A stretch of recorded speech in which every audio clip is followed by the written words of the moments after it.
find a lot of things interesting. There's a lot of stuff that I'm just really sort of fascinated by. And so one of the things that's really sort of shaped my horror writing is bringing in my background with Shakespeare.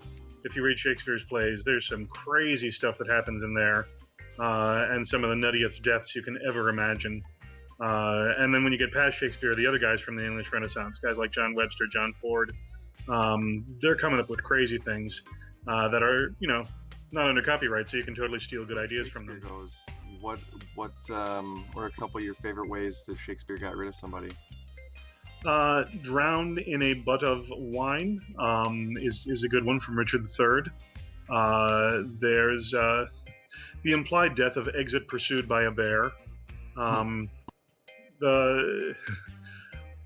In some ways, Titus Andronicus gives you a whole bunch of nutty and bloody ideas, as does Macbeth. When you get outside of Shakespeare and you get into things like Christopher Marlowe's Edward II, where Edward is killed by a red-hot poker being rammed up his rectum.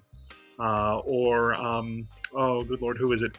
Cyril Tourneure's The Atheist Tragedy, where revenge tragedy gets so crazy that by the end, the revenger doesn't even need to seek revenge anymore. In a play called The Atheist Tragedy, the atheist is this king who's like killing everybody, and he lifts up an axe to execute this guy and is suddenly struck numb, and the stage direction reads something along the lines of, "He droppeth the axe so it cutteth off his own head." I just sit there going, how the heck do you stage that? So I want to do that play. There's also, Beaumont and Fletcher write a whole bunch of really sick plays, like The Second Maiden's Tragedy, where the king is engaged to be married to this woman and make him their queen, and a close friend of his overthrows him, not because he wants to be king, but because he wants to marry this woman and make her his queen, and she doesn't want to marry the new tyrant, so she kills herself, and the tyrant says, look, just because she's dead doesn't mean she can't be the queen and my lover. And instead of the court freaking out, everyone's like, well, that makes sense. And so the old king then disguises himself as a mortician, shows up and says, I have makeup that'll make her appear totally lifelike when you're doing it with her. And the tyrant is like, not recognizing the guy, is like, oh yeah, do that, that's really cool.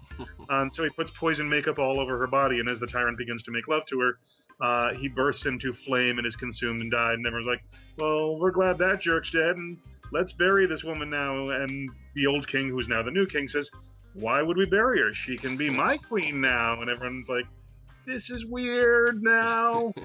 So, when you start getting into Jacobean drama, these plays that were written between 1603 and 1625, some of them are just sick and absolutely wonderful.